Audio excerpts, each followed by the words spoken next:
Chapter 1. Spots in my vision, ringing in my ears, an unbearable headache. All of it hit me all at once, and my body was suddenly covered in cold, sticky sweat. I was frozen in terror, and my heart was pounding in my throat. But I can do this. I'm strong. It's now or never. "Drop me off at the next stop, please." I spat out the phrase I had memorized, although my voice did crack at the end. I began shivering, but that would soon pass, as soon as I got off this bus full of people. Which would happen very soon, as long as the driver heard me. He didn't. And I didn't have time to work up the nerve again. These situations annoyed me so much that I started to get even more dizzy. I had worked up all my nerve and mustered the will to head towards the door, when I realized that we had already passed the stop. "Hey, dumbass, they asked you to stop," shouted the chubby woman who was sitting closest to the driver. "Why didn't you say anything? You know he missed your stop." What could I say? I made it, thanks to that kind woman. The bus stopped right in the road, and I hopped out of the open door. Freedom! I just had to get through the dirty bushes by the side of the road, and I would pretty much be at my destination. What a joy to be free and alone. I hate my life so much. Why today of all days, when I have this nosebleed, do I have to pay my utilities, and then their site has technical issues and won't accept my online payment? "You're humming real good there," some guy standing in line behind me shouted right in my ear. "What you staring at?" he yelled at me, looking me up and down.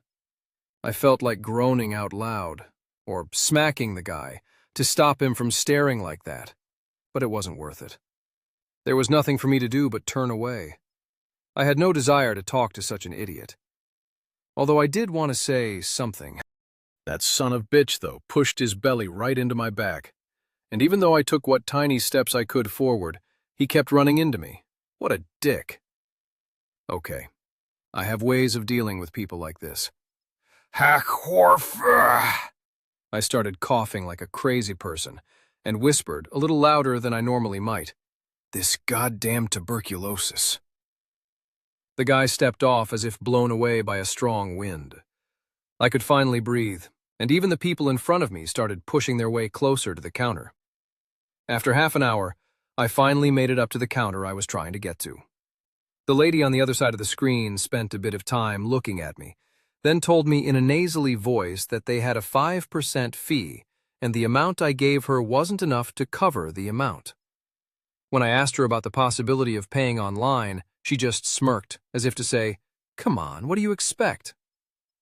Anger, heightened by annoyance, began slowly filling my mind. It's too bad that you can't sometimes just punish these jerks and assholes physically in this world. And it's just that reason why they keep multiplying both in our country and all over the world. Last time when I lost control a year ago, I got 2 years probation.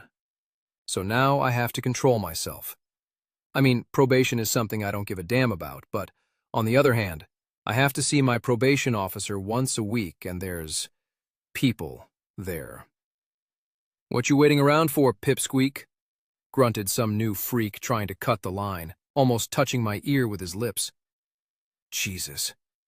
If he didn't step off, I would knock him right out, I swear to God. But I ended up not having the chance to fly off the handle and knock the jerk's teeth out. A terrible pain flashed through my head, and the squealing in my ears was so bad that I fell to my knees, holding them tight in my arms. I suddenly had an inescapable desire to leave the place as fast as I could. My mind had immediately connected my current condition with being in an enclosed area. It has been a long time since I've had an attack like that. Damn, I'm going to go nuts, and definitely can't do that. I don't want to spend part of my life in a single room with other people. Maybe if I was alone, though. While I was breathing heavily and trying to get myself back together, I noticed something strange.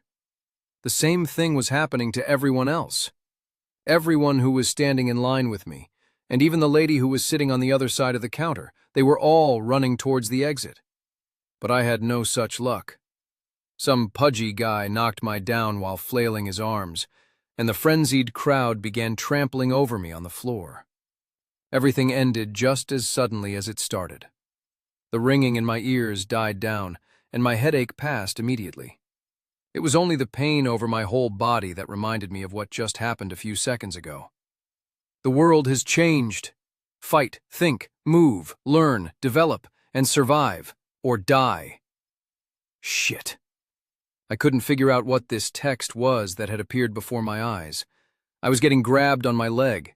Did I say that was okay? I swung out wildly, and a couple of teeth fell onto the tile floor. That's it. That was the last straw. I was seeing red. Then came a fight where people were attacking me and each other. But I couldn't give a rat's ass about the others. Let them kill themselves for all I care. Just don't touch me. I fought in a frenzy and will state proudly that at least 5 people weren't going to be able to get home without help today. And now, on the verge of losing consciousness, trying my best to stay aware, I was hounded by the question. What the hell was going on? Okay, I knocked out a couple more people, but the rage inside me had nowhere else to go, and I finally had the chance to let it out again. Level up +1. Great start. And even better, a fast one. As a reward, please choose your class up to level 10. Ah, damn. My therapist told me not to lose control, or I might end up an idiot. He jinxed me, that bastard. Okay, again. I barely managed to get my eyes to focus, and the words disappeared. Then sounds came back. I just noticed that when I was reading that bullshit that all the sounds around me had faded into the background. It could be dangerous to lose focus like that. I had to stop. There had been complete bedlam in the room so far, but I was somehow pretty far from the door, which is why I didn't end up in the crush. There was a whole heap of people fighting at the doors now. Some of them had pretty much lost their minds, while the rest were just trying to protect themselves. At first, I clung to the barred window. What was interesting to me was that almost everyone was pouring out into the street. In a little bit, I tried to do that myself, but I was stopped by the powerful paw of some bearded douchebag. But I am grateful to him now. If I had been out there, they would have eaten me alive. They were getting mowed down mercilessly there. And it had been less than a minute since everyone around me had lost their minds. Something like 1/3 of the people had turned into mindless murder machines all at once. Their eyes became dull, their minds clouded, their faces turned lifeless and emotionless. Like zombies. I never thought that fantasy writers could so accurately predict how those monsters would really look. I was quickly convinced fully that they were really the Walking Dead. It was when I saw a woman, torn in half, lie for a moment on the pavement, her face embedded in the bloody concrete, suddenly lift her head up and drag herself along by her arms next to the living. I had to find shelter, and then I could watch how the zombies were tearing those unlucky people apart. And I was in a pretty dangerous situation. But I wasn't making any noise, and I hadn't attracted any attention yet. Grah! Or maybe I had. That same big guy from earlier was now staring right into my soul with his glazed-over eyes. Blood mixed with yellow spit was pouring out of his mouth, and he, clattering his teeth together, was shambling over toward me. Oh, I really wanted to break his skull right now, but without any tools handy, I might not be able to manage it. So I climbed into the comfortable little room that had been stunk up by that lady earlier. I don't know how she breathed in there. But I had to evolve, to become accustomed to even an atmosphere that hostile. That's how I would build up a resistance to poisons and toxins. Only after I had taken shelter in that relatively safe location did I turn my attention to the fact that there was an exclamation point flashing in my peripheral vision. Yeah, I was losing it. No matter, even a nutcase should be happy. And I had to figure it out. Okay, now for the most interesting thing. Behind this metal door, nobody should be able to reach me. So I didn't need hearing or sight right now. An exclamation mark, a menu, an interface, a system. Incomprehensible bullshit. I tried all the voice commands I could think of. No good. In fact, not good at all. My voice, even though it was pretty loud outside, would draw in those monsters. They had begun pounding on the door and knocking in the windows. Those sounds attracted even more of the dead, and I was left sitting in a corner of the little room, hoping for the best. And for this exclamation mark itself to do something. It would be worth it to close my eyes and try to calm down, as if everything was going okay.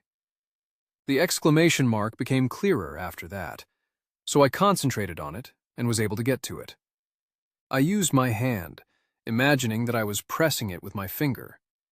You got a starter set. Tool, standard. Skill, standard. Item set, standard. Use it wisely. Level up +1. Great start. And even better, a fast one. As a reward, please choose your class up to level 10. Great, I already saw this, but now I could at least read it and understand it all in a calmer situation. And the first part caught my eye, the part where I, as far as I could tell, got some sort of gifts before I even dealt with that angry lady. But now that I had actually read the text, I wasn't going to leave the menu, just get rid of all these lines. To do that, all I had to do was wave my hand and wish them away. I hate cluttering up my desktop. After the lines of text disappeared from view, a few icons appeared. A little man, a vaguely glittering bag, and a gear. I decided to check them all in order. First, the man. Name, Alexander. Level, 1. Class, stats, body, 9. Mind, 11. Spirit, 2. Available stat points, 2. Skills, active, passive. Additional available skill points, 2. Abilities. I didn't understand anything, but it was very interesting. And it all seemed pretty logical. I didn't have any questions about the stats. It's too early to talk about spirit. I have never considered myself to be a religious or spiritual person, so the number makes sense. I certainly have never been very spirited around people. So I could improve whatever I wanted right now. But of course I wasn't going to do that. It seemed to me that any improvement would be like a hit on my body, and I had already been hit enough today. I wasn't looking to do any more experiments. It was also too soon to deal with the skills. I didn't have any, but I had gotten something like that in the starter set. I just had to figure out how to actually get it. As for the abilities, that was a little insulting. I must know how to do something, right? I mean, over 30 years of life, I had to have learned something. But I would worry about that later. No time now. The thing was that I could press on nearly anything, especially to change the name. The question mark seemed to be hinting at that possibility. But why did I even need a name? I was sure that Alexander guy was done a long time ago, so I could just copy it. Or maybe I really was one of the first who figured out how to open up the interface. Nearly everybody was too busy right now with running away from or fighting with the zombies. They didn't have time for exclamation marks on the edge of their peripheral vision. And they definitely didn't have time for messing around in the settings. And before that, you would have had to finish off one of the dead to unblock the function itself. Considering that less than a minute had passed since this all started, I might really be the very first one. When I was in school, there was a kids' movie about a ghost that came on television. Ever since then, my classmates had called me Casper, referring to the fact that I was like a ghost too. I was always antisocial and tried to stay away from everyone. Sure, later another movie came out about ghost hunters, and my nickname changed a little, but that's a whole other story, one about broken noses and so on. But Casp worked for me. It even sounded like my last name. Even second counted now, so there was no point in thinking it over. I still had to choose my class anyway. I was sure that there would be limited choices, and the best one would go to the person who got first pick. Name. Casp. Done. On to the next thing. I pressed class and couldn't understand what was happening for a few seconds. My whole vision was filled up with a gigantic list. I had to scroll down to see all of it. The first ones were grayed out. You had your standard warrior, archer, fire wizard, and so on. But more importantly, not all of them were fighting classes. Some were actually pretty peaceful, like the weaponsmith, tailor, and even metalworker. Everything you would get in a normal RPG, just updated for real life. For some reason, I wasn't really surprised, since everything was actually like a video game. Even though it was happening in real life, I wasn't going to let it bother me because while I was doing that, other people would be making progress, including my opponents. Then came the green ones. Almost all of them had the number 100 next to them. It looked like they were limited in number. There were a lot that were like the ones on the earlier list, but a bunch of new names showed up too. All sorts of druids, rogues, and other crap like that. One that stood out was the junior teleporter. That meant there was a senior teleporter, and even stronger ones too. The green ones were clearly stronger than the gray ones. I could tell right away. Then came the blue ones. The list wasn't much shorter, but almost all of them now had the number 50 next to them. It looks like they're being snatched up pretty fast. Well, I would really like to be a master of fire magic. But first I had to finish looking through this list. After the blues came the purple ones, as expected. There weren't that many of them, and not too many copies. Only 20. Here you had wider specialization, like the archmage, who probably would have command of different kinds of magic, whatever you wanted. I don't even want to talk about the martial classes. It was frightening to imagine what kind of slaughter Titan, the metal tamer, whatever that meant, could get up to, or what a Death Rider might do. Here was where the system strained belief. But the list didn't stop there. If you kept scrolling, you got to the most interesting stuff. The gold classes. Almost all of them included the word master. And what wasn't there a master for? Whatever you wanted, for all types and tastes, take your pick. Master of blades, of magic, of life and death, of thought, of nature. I think that's better than an archmage. At least a narrow specialization lets you master your profession to the full, or your class, in this case. Some of the choices just disappeared as I was scrolling. That made sense. There was only one of each. People had dealt with their enemies, and now they were started to choose their rewards. And it had only been a couple of minutes. It was coming down to seconds now. The more choices you have, the harder it is to pick. But there was nothing for it. I decided to just, for whatever struck me first. Giving up the chance to get a gold class? That would be the height of stupidity. But the list was melting away before my eyes with every passing second. Master of Shadows. That's it. That's the one for me. But I didn't get it in time. It disappeared less than a second before I made up my mind. That means it just wasn't for me. There wasn't much left, but a plain title caught my eye. Ghost. In comparison with the other masters and whatnot, it looked pretty weak. I mean, even the purple ones were more attractive. But there wasn't anything left that fit me. Name, Casp. Level, 1. Class, Ghost. Stats, Body, 9. Mind, 11. Spirit, 2. Available stat points, 2. Skills, Active, Passive, Additional. Dematerialization, Class. Available skill points, 2. Abilities. Okay, now it was much more interesting. So how long had I been sitting around with my eyes closed? Bang! Jesus, motherfuckers! It was time to come back to the real world, with a crash ringing out. And far too close. While I was messing around in the interface, a huge crowd of walking dead had broken in from the street, and they were already pounding on the door to this little room. Somehow, even though the smell of dead flesh was all around, they had still noticed me. The door was solid, since they kept money in here. And nobody was getting in through the window, since there were thick steel bars forming a grate. But there was also nowhere for me to go. Once I made sure that the door was well and truly locked and that there were no immediate threats, I sat back down on the floor. I had to get some information. How much time had passed? No more than 5 minutes. I had already figured out by now that people, even if they had severe injuries, would become rabid beasts after death. Meaning this was either some contagious stuff, or that you just had to give up the ghost to become one of the walking dead.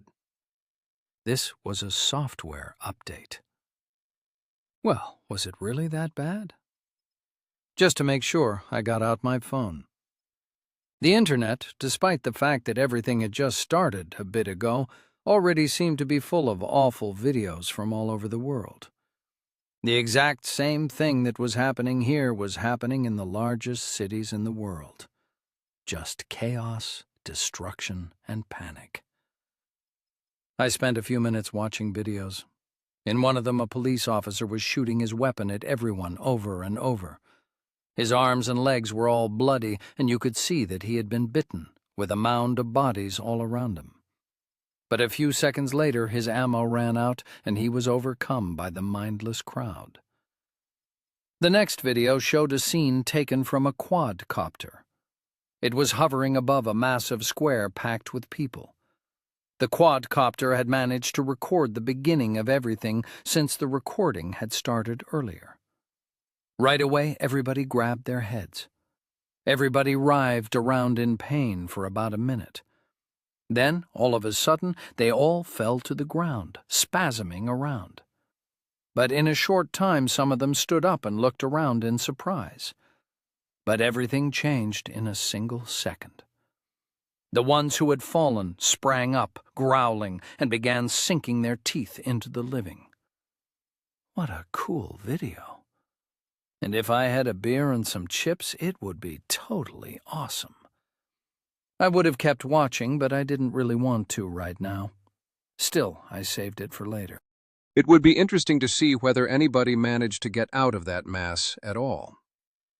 The next video proved that you didn't have to die to be turned into a zombie. Some dark-skinned guy got bitten really bad, but the survivors managed to pull him to safety. Judging from his injuries, he should definitely have been able to survive. But in a few minutes, he first passed out, then started convulsing, and finally started attacking the ones who had saved him. That was when the video cut out, but I don't imagine there was going to be a happy ending for them. I would go through all that information later. Now I was just trying to figure out how far this chaos had spread. Now I knew that it was across the whole world. Every corner of our planet was infested with zombies, and no help was coming. Bang! I hoped they were banging their heads on the wall out there. Another hit, and so strong that plaster was falling off the ceiling. The concrete around the door was starting to crack, letting me know without a doubt that I couldn't just sit here forever. I would find a solution in the interface somewhere, I was sure. Let's start with my reward. Where could it be? In my bag. After pressing it, I was brought right away to my inventory. A short note told me that I could jam whatever I wanted in there with a few limits, like size. But I could keep as many rewards as I could manage, although everything else was limited to about 20 pounds. Not too much, sure, but still pretty good. I found my first reward in my bag. It took the form of a small ball. Getting stuff out of my inventory was easy. I just had to will it, and I got it. Simple. A small gray ball appeared in my hand, about half an inch around. It seemed like the item should be enclosed inside. To make it appear, I would just have to want it, pressing lightly on the ball. It crumbled into sand, and in its place the object appeared. "It's like a holiday. Like Misfortune Day or something," I said, shaking my head. Simple knife. Nominal. 50-50. Description: not to be used as a weapon. What's with this 50-50? Is the system saying that it can't guarantee that this is a knife? Like, it's like a knife, but maybe not? 50-50 that it's just a thick piece of metal, rusted. And instead of a handle, it's just wrapped in a dirty rag. It might even be made as uncomfortable and fragile as possible on purpose. No, I think the numbers show its durability. I could stab it into the wall, and then the number would go down, I'm sure. But I'm not going to do that. You couldn't say there's a bunch of weapons in this little room, but there is a mop, and that's all right. And the little window that nobody would ever get to me through. I tore off a bit of my shirt, making something like a rope, and used it to tie my knife tightly to the shaft of the mop. I wasn't about to break it because I didn't want to lose any length. I grabbed the shaggy part tightly and stuck my spear through the little window. The most forceful one immediately started clattering his teeth. I jammed my weapon right into his mouth, but it had no effect. I had to try a few more times before the freak shut up and fell down. I didn't level up, but I never thought it would be easy. The next one came to the window immediately after the first. I had to hit him a few times too. The only way I could kill the dead with this makeshift weapon was to hit them in the eye. But that was pretty hard when my opponents were shaking their heads and gnashing their teeth. The spear lasted long enough for 4 of the dead. Then I had to rewrap it. The knife was coming loose and was threatening to fall off, getting stuck forever in someone's head. It was a good thing that the zombies were still fresh and didn't stink too much. In fact, it stank the most in here, but my damp brown rag wasn't all too disgusting. While I was messing with the spear, they started banging on the door again, and hard. It was scary to imagine what kind of monsters were there, but I would rather deal with them through the window. Level up +1. Oh, awesome. I had to kill 5 undead to reach level 2. Now I could increase my stats and get a skill. About that. A little gray book about 1/2 inch by 1 inch in size was sitting on my hand. Let's take a look. Power Pass. Description. Gives a permanent +1 increase to the power stat. I'm no expert, and I don't know what kind of skills there are, but I felt like this thing I had in my hands now was nothing but some bullshit. That was putting it lightly. I hadn't seen a skill called Power, but I'm sure that this is directly related to my physical development. Anyway, I wasn't going to mess with it now. I would deal with it in my free time if necessary. I had to spend these points, since that would have a direct effect on my chance of survival. And I did want to live, for real. But preferably in complete isolation so nobody could ever touch me. Ever.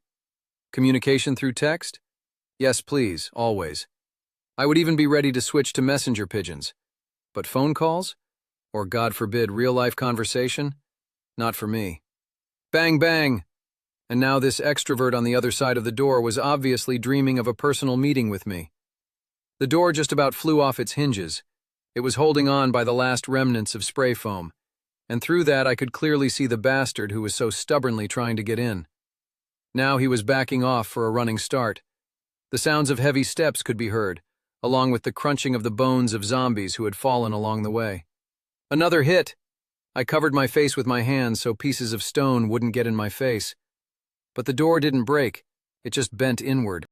The guy's strong, massive hand, disfigured by bites, stretched toward me, and in response, I jammed my spear into his eye. Take that, you overgrown woodpecker! Bullseye! But no good. The dead guy was too solid. My knife bit it, and I was left with just a bare wooden handle with a piece of my shirt on it.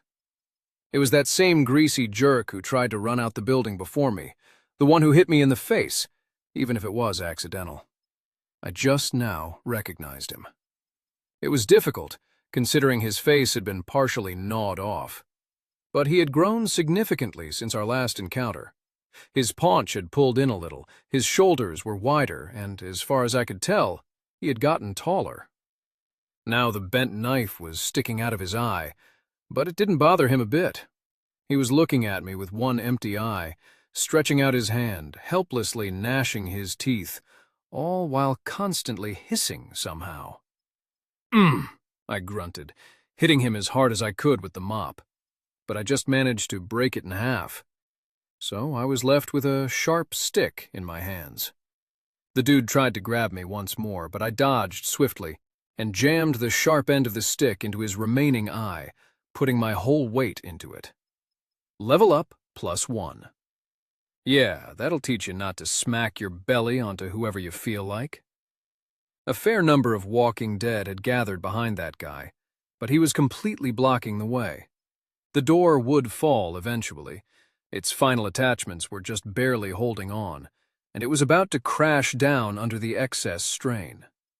So my first order of business was to get the sharp stick, and then the knife. Simple knife, 5 out of 50. Almost out. But I could still straighten it out. Maybe that would give it a couple more durability points. Thwack! I had leaned it against the floor and knocked it with my foot. But the only thing left under the sole of my shoe was gray sand. Clearly, you wouldn't get any durability by trying to fix things. Just the opposite. And now I knew what happened to items when their durability ran out. That's good. You can never have too much information. The scraping on the other side of the door was making it shake. The dead hadn't gone anywhere, and they were just as eager to feast on my flesh. Aha! It was much easier to work with the sharp stick. Nearly every hit ended in the death of a zombie. 1, 2, 3. After a while, I stopped counting. The mountain of corpses around the door just kept growing, but the number of walking dead on the other side didn't get any smaller at all. Just the opposite. The sound of the battle in the building had started drawing in more and more of the monsters. Crack! Shit! I couldn't help but shout. Of course, my stick, which had served me well and true for the past few minutes, was starting to get short and blunt. And then it broke. Bad luck. One half of it was left in one of those monsters' eyes. The other one? Hell if I know. I took a quick glance around the room, realizing that I only had a chair and a safe left as weapons. The first one was not the most convenient, and the safe weighed more than 400 pounds. I would hardly be able to swing it around here, but I could definitely knock it over. I summoned all my strength and leaned against it, pushing in bursts to try to knock it on its side. Towards the door. At first it stood like a statue, but then, unsticking from all the cockroach shit, it finally gave up and began falling where I needed it to go. Maybe I didn't think this through. Since the room was pretty small, the safe smacked up against the hanging door, with all of its weight pulling down on it. The door couldn't handle it. Its hinges snapped, and it fell into the outer room, letting in a stream of zombies. The dead were waiting for it, it seemed. Now that they had access to fresh meat, they roared, lurching forward, shoving and cutting each other off. There was only one thing I could do, and that was to throw myself on the floor and hide behind the fallen safe. "You'll never take me alive, you bastards!" Their cold, gnarled hands started grasping at my clothes, trying to pull me out of my hiding spot, while their hungry mouths closed around my shoes, slowly but surely squeezing at them, gnawing through the leather. "You beasts!" I shouted.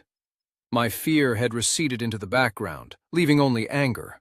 I smacked him with my heel, and he let go of my leg. His teeth scraped against the floor, but where one dead guy was, now there were two. Realizing how hopeless my situation was, I started to feverishly rack my brain for options. I couldn't move the safe anymore. It was staying where it was. And I couldn't run away. There were at least 5 of the dead in the little room, taking up all the remaining space. I had no weapons. All I had was my stuff and my skill, son of a bitch. Not the ones from books, but the one I got with my class. The cold, gnarled hands were grasping at me, pulling me back by my legs. A girl, disfigured by terrible wounds, was leaning over me, trying to sink her teeth into my neck. But at the last moment, I was able to hold her back by putting my hands against her chest. She was unbelievably strong. Every second her busted-up mouth got closer and closer, but I had decided that I was going to see this to the end, no matter what. If she bit me, I would tear her throat out myself. But first, dematerialization. Chapter 2. Dematerialization. Class skill. Description. Upgradable skill. Upon activation, your body turns into an immaterial substance. Your ability to affect the outside world increases as you level up. Mana is used in accordance with the distance and speed of your movement. As soon as I activated the skill, all the sounds around me, they didn't go quiet. Rather, they faded into the background. They weren't that important anymore. My consciousness simply stopped paying attention to what was happening around me. But I still had my habits. I was still lying on the floor, trying to push this dead girl away with my hands and kicking off the other deadies with feet as strong as I could. It took a minute for me to realize what was happening. That was when I finally got that they weren't paying me any attention, and no one was trying to attack me. What's more, my hands and feet were going right through my enemies, dealing no damage at all. The zombies were acting like I wasn't there, just going about their own business. I mean, no offense intended, but feasting on my flesh just wasn't in the cards for them today. So what happened? Was I dead? To make sure I wasn't, I first tried to stand up. But that's not what happened. I managed to get up, but actually just floated up into the air, right under the ceiling. My hands. I held them out in front of myself, realizing I couldn't see them, or any other part of myself. I was overcome by a wave of panic, but I couldn't do anything except look around. I couldn't even scream. Not that it would do me any good, since the room was just as full of dead as before. I gradually came to my senses. There was no reason to panic. I had not died, just activated my class skill. And, to put it lightly, I loved it. Ghost was not just a word here. I had truly become a spirit, and the dead, stupidly, couldn't see me at all. But would living people see me? I hope not. Honestly, I would prefer not to see them either. The description said that the mana usage was based on how fast I moved. But what mana? I think the system is using terms that we are familiar with from games, so we don't get confused. The question was where to find it. Before the dead guys broke down the door, I had wanted to check all the tabs on my interface. There was only one button I hadn't pressed. The gear. As expected, the settings were hidden in there. Too bad the difficulty can't be set, but I can still set all sorts of information bars on the edge of my vision. The settings also let me decide how often I wanted to see messages. The default was set to rarely. I think if I want to, I can look at the logs later. The most important things can pop up in front of my eyes, but all that stuff like how my damage I do per hit, I don't want to see it in a fight. A health bar. One for mana. Character levels. Awesome! I didn't expect there to be this kind of functions. If I turned them on, then I could see my opponent's levels, how much damage they had taken, and also their names or species. So now I know that it's not just human beings in this struggle for survival. Menacing sparrow archmages. That sounds dangerous. Or a military pack of deadly corgis. I spent a half hour messing around in the settings and ended up turning on almost all of them. Now I would get almost complete information about anything that I focused my attention on, whatever that meant. One other thing was that I had 2 bars on the edge of my vision, health and mana. The first was expressed in percentage, while the second in some units that I didn't really understand. I had 10 of them now. That was all I needed to know. My health wasn't full, only 90%, but that was way better than, say, 20. And I didn't feel any pain at all now. I felt great. It was all gone, all because I wasn't even breathing now. I didn't need air here or anything else. So what's that? Right. A familiar object caught my eye. Among the heaps of corpses, I could see a gray ball. My crappy knife was probably in there. I couldn't let something useful go, though. I had to get it somehow. If I shut off my ability now, the deadies would be on me in a second. I certainly didn't want that. Even though I couldn't see my extremities, I could still feel things like normal. I put my hand on the wall. Coarse, cool concrete. I felt that as if my hand were not transparent, just naturally. But I only had to push a little, and it was like my hand fell into a void, and me along with it. There was a moment of darkness, and then I appeared outside. Whole crowds of zombies were wandering around outside, and there were some people sitting in a tree next to the building. They had no intention of coming down, though. The dead below were on guard, ready to fall onto fresh meat at any moment.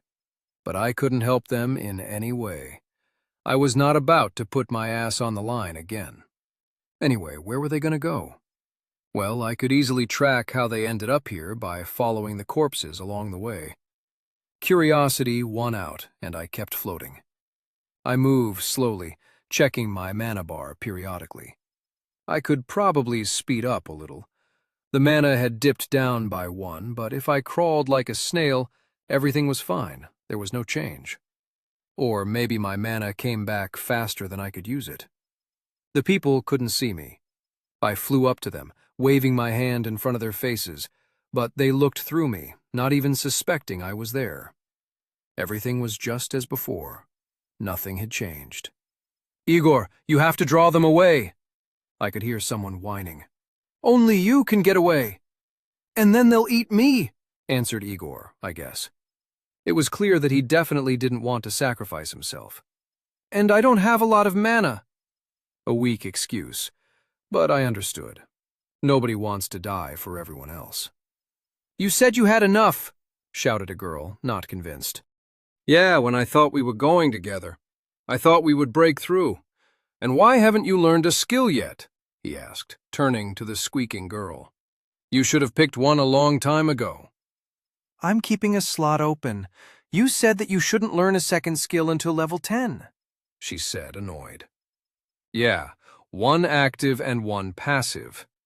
I'm just wondering about the additional ones." Igor went quiet, thinking, but perked up in a second. "But if we die, what is the point in wasting this slot?" I stopped listening. I just nodded knowingly to myself. It was a good thing that I hadn't used that unimpressive gray book to gain a strength increase earlier. I could definitely find something more interesting. And if not, well, the book wasn't taking any space in my inventory. Let it be. With a class like this, strength was whatever. Later, they started discussing a plan of escape, and some guy suggested that they break through using one of his abilities. But nobody was dying to risk it. So, since he was strong enough, they decided to send him alone, to draw away the zombies. No, I wasn't going to help them. Except maybe Igor, poor dude. But it was better for me to stay without a body. They were really no better off than me. There were 5 of them in all, and 3 of them had the number 2 blinking red over their heads. The others were still at 1. That means, so far, they must have finished off at least 17 zombies? That seems about right. They must have managed to get rewards from some of them too. I thought so, since normal people rarely carry around clubs, swords, shields, and other medieval shit. They got them as rewards, no other way. So why did I just get a knife? Maybe that start pack was just the weakest reward. Or I was just really lucky. How many rewards have we lost? That phrase, spoken by some little fat guy who got up the tree God knows how, reminded me why I had even flown over here. The rewards. I needed to figure out how to get them into my inventory at all. I used up another mana point so I wouldn't lose any time, flying down to 2 zombies laid out on the ground. I didn't think they were people, given that their skulls were completely split. Near them, I found a little gray potato. I thought it was done, that I should move on, but upon closer inspection, I could see the words "Food, Norm" above it. I couldn't find anything else worthwhile, so I set to experimenting. First, I tried to pick it up. My hand passed straight through the reward, leaving me with nothing. Son of a bitch. So I opened my interface. I had already somehow gotten used to the zombies walking around me. Sometimes they even passed through me. That was not pleasant, since I could feel everything. Their bodies were already starting to rot, and the feeling of their skin was not great. I'm not even going to talk about how they looked. Thank God that their smell didn't penetrate into my little underworld, otherwise I would have been completely nauseous. The little backpack icon wasn't doing anything for me. I looked into my nearly empty storehouse, trying to click things with my tongue, but no good. The gray thing was the only thing left in my inventory. Okay, time to shit or get off the pot. I tried to remember how I got the last rewards out of my bag, and decided to do everything in reverse. So, I had to put it down? Okay, I need to get a hold of my mental commands. My hand was on top of the reward. I closed my eyes. I tried hard. I couldn't do it as a ghost. I didn't even blink, but kept looking at the world through eyes wide with surprise. I had a completely different point of view.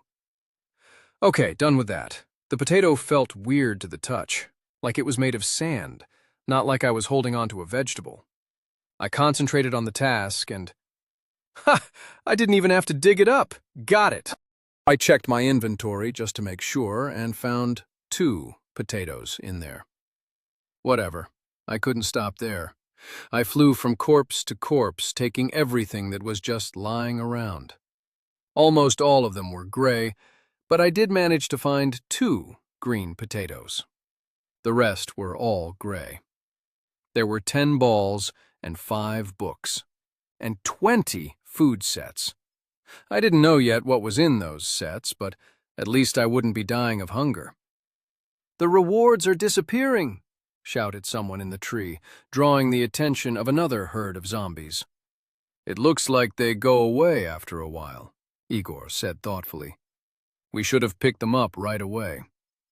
"Yeah, sure. A trick of the system, nothing else. Complain to tech support. They didn't need the rewards anyway, so why should I look a gift horse in the mouth? I didn't feel like a thief in this situation at all. I was just salvaging stuff that had been thrown away. I was done with that street, so I decided to return to my own place. There I took out a couple of deadies, one of which was very strong. Something green definitely should have dropped from him. I hoped it would be a book. But I would be okay with a decent spear, or even some kind of armor, or a magic wand. You could imagine anything while flying towards your prize, but I couldn't fly fast. Sometimes I forgot about my limited mana, which is why the bar had fallen to 5. The building where I had fought off the deadies was an outbuilding of a multi-story apartment complex. I had managed to go all the way around it while looking for rewards. I decided not to waste time and headed directly through the walls. I was never going to get used to these new feelings. It was like I was neither alive nor dead. All my feelings were totally different. My hearing had become kind of weird, muffled. There weren't any real sounds at all, just information about what was going on around me. And the weightlessness. That was, for sure, the best. I didn't feel any weight, I didn't have to breathe, and there wasn't any pain, either. Controlling where you go was super easy, too. Wherever you want, that's where you go. You didn't have to learn anything. It was as intuitive as possible. The first room I passed through was empty. The exit door was wide open. It looked like, when everything started, the people had been able to run outside. It was no good to deal with zombies stuck in these concrete boxes. Oh yeah, like it was any better to become one of the walking dead in the great outdoors. And I had gotten lucky. Just luck. That fat guy and his rude smack had probably saved my life. Well, I had repaid him fairly for it, at least. I ran into some inhabitants in the next room, a grandfather and grandmother. Both of them, as far as I could tell, had been bedridden. There was no way they could have escaped in time. But that didn't stop them from turning into zombies, quietly and peacefully. It would be humane to end their misery, but I had no intention of risking it. I still had to find a safe place to open up some of my rewards, see what these food sets were made of, and up my stats with my available points. I floated around the little room a couple of times, checking every nook and cranny. I even thought about materializing so I could conclusively prove my theory, but I wasn't about to risk it. Everything was still looking pretty bleak. The zombies that I killed through the little window had all given 1 reward each. They were just weak little potatoes, and one green one, but they all did. But I didn't get anything from the others. Not a thing. Not even one reward. The little gray book that I threw on the floor here while escaping the invading deadies didn't count. Oh, system. You're a stingy bitch, aren't you? I used the system's knife to kill things through the little window. It may have been tied to a stick, but at least the pointy end was from the system. The others I finished off with the splintered end of the mop.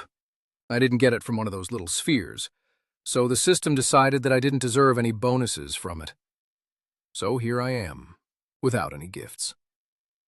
Well, there it was. My first thought was that soldiers could get by pretty well with rewards. No, they would get their own experience. Maybe less than normal, but still. A machine gun was always better than a dull knife, to say nothing of tanks. But they would have a hard time without rewards. Sooner or later they would run out of bullets, and then they would have to do it by hand. Around that time, the ones working with the system would show up, surpassing normal people in every possible way. And everybody would have different skills, too. After collecting all the rewards and double-checking everything, I flew away from the building. At first I was heading towards the door, but then I remembered that I didn't need it now. Where to hide? Right next door was the multi-story apartment complex, an utterly impregnable fortress, so I should get as high up as possible there. It took me half an hour to make it to the 9th floor. If you speed up just a little bit, then right away the mana starts sinking at a crazy rate.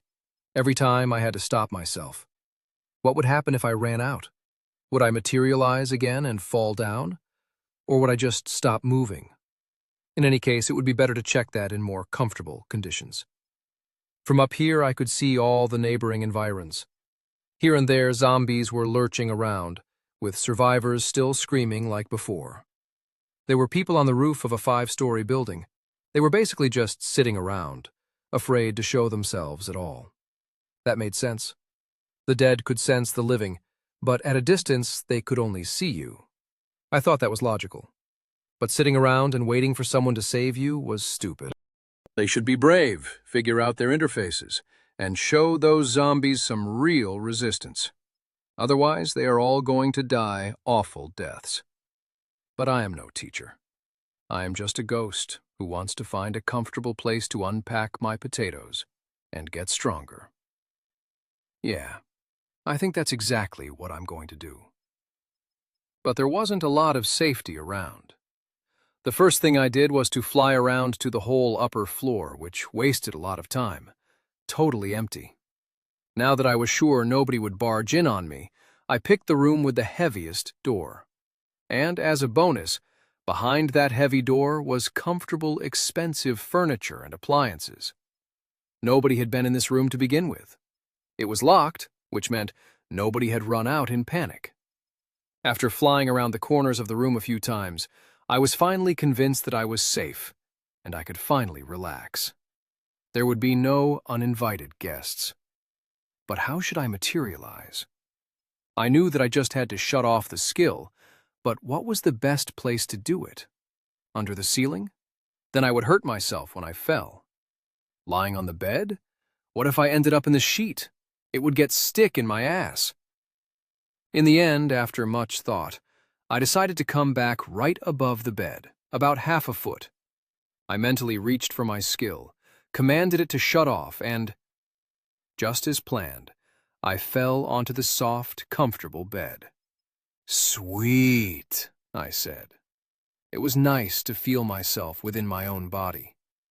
There was some pain, but also a bunch of other feelings along with it, like smells, sounds, and fatigue. I had really been missing them. But then again, when you're flying, you're not really thinking about it. And on top of that, hunger was back. My stomach, grumbling like a wave of zombies, was gently but unavoidably reminding me that it was time to open up my little potatoes. I decided to start my experiments with a gray one. I had more than enough of them, and it wouldn't be a big deal to waste one. I might have been able to get some food from the previous residents, but I wasn't interested in that. The food would run out sooner or later, and then I would have to use these food sets exclusively. The little potato turned to dust, and I ended up with a bowl of buckwheat in my hands. Looked like it was boiled, and not very appetizing.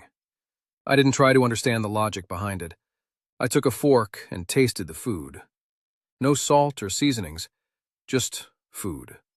It would keep you from starving. If I hadn't eaten for a couple of days, then this buckwheat would be the food of the gods.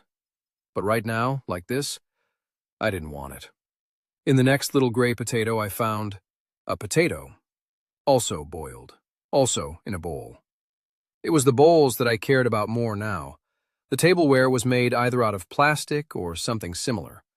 I think it was probably single-use and would be recycled after use.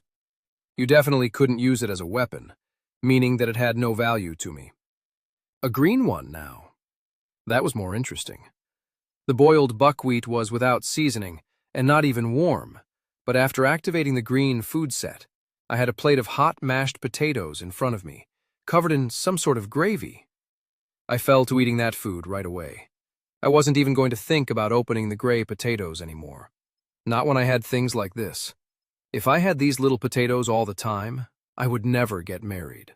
I mean, I would never get married anyway, but it tasted great, with a decent portion size. I ended up going through 2 of the potatoes.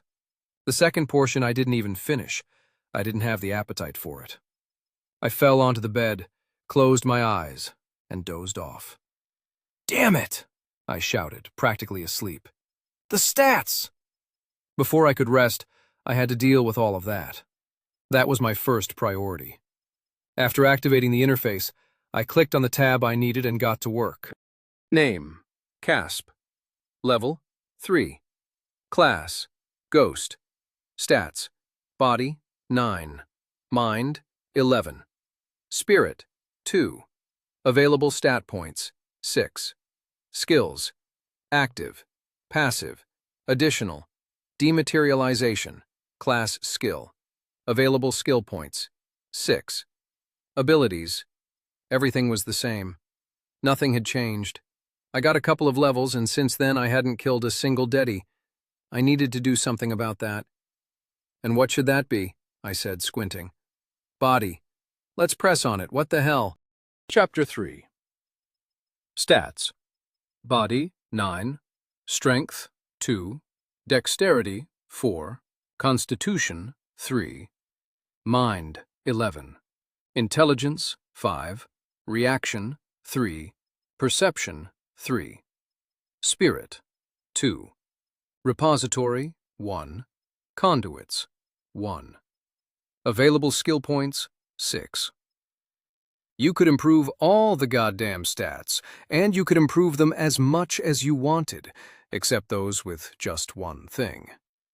Using my available points, I could develop even my left pinky toe, as much as I wanted. But to do that, I would need to gain some levels, meaning there was no time for sleeping. While you sleep, your enemies work. I had 6 points in total. I needed to invest them wisely. I couldn't mess it up, since every new level would be harder and harder to get. The math was easy to do. The first level required you to kill 1 guy. The second level required 5, and so on. Plus, the harder the opponent, the more the experience. Yeah, I would call it that. Our world was already like a game now. No reason not to get my terms from them. I got everything about the body stats. If I pump up strength, I will hit harder, or run harder. Dexterity would affect my speed, probably. With it, I could run much faster, and I would get flexibility and all that stuff agile people have. So, Constitution. I could run longer. That was also a useful skill to have in this new reality. The mind ones were pretty easy too. Intelligence would affect my ability to think and remember. Maybe more too, like my ability to communicate with others. Ha! No thanks. I managed to survive without that before, somehow. But spirit, that was all new to me. But once again, I could try to figure it out with logic. Repository must have an effect on the amount of mana available to me. Right now, I had just 1. If I had 2, then I would have twice as much. Conduits was some strange stuff, but I was pretty sure it would have an effect on my magic damage. So if I were a fire mage, I would be using those conduits left and right. The faster you can get your mana through them, the more you can burn. Or something like that. In all probability, they would do something for my skill, too. If I pumped them up, there would be some sort of reactive pull, so I could move faster if I wanted to. That was all good. Where should I put my 6 available points? I would like to have more, but unfortunately, what I had was what I had. At first, I thought about skipping mental development, since it was already my biggest stat. But then what? Without it, I couldn't use my skill in time or avoid the rotten teeth of those zombies. It was necessary, for sure. I would put at least 1 point in it, and then see what happened. I definitely didn't have enough strength. Yeah, I was a ghost. And yeah, mostly I would never need to attack my enemies with raw power. But right now I had to split skulls without using my skills, since I hardly had any. I would put 2 points into it. And another one into dexterity. I had only 2 left, but there was nothing to think about now. Although I might not be shooting fire out of my hands, the distance and speed of my flight at least still were completely dependent on my mana. I really needed to be able to move, which meant that the rest were going straight into repository. Breathe in, breathe out. It was time to start. Spending my points was not that fun. I had to waste one even, since my whole body was racked with unbearable pain. And that was just a reaction, but would be no good to yell. I decided at some point to instead activate my skill to hide from the pain. And it worked. As a ghost, I couldn't feel pain at all. Unless there was phantom pain, or some kind of ghostly pain. The next time would go more smoothly. I would definitely invest my points one at a time, but I wouldn't get any more discomfort from this sudden strengthening anyway. I was suddenly reminded of the smart black guy meme. Your body can't hurt if you don't have one. And now my spirit was suffering a little. That was a weird feeling. When I put the points into repository, it started feeling a little uncomfortable. I was afraid to imagine how much I would be writhing in pain now if I hadn't used my skill. Each increase took about 5 minutes, so I would soon be able to materialize again. But there was a problem.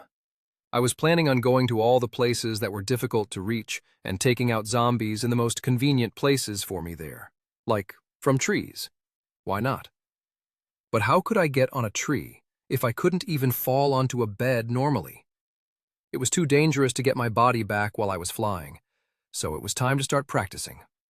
I began by materializing as low down above the bed as I could, maybe an inch high. It went just like last time. My body fell onto the soft bed, and I immediately wanted to go to sleep. That's what happens when your belly is full. But I had eaten, and I would continue to eat. I wasn't going to get fat anyway, and now the obesity problem was decisively solved around the whole world.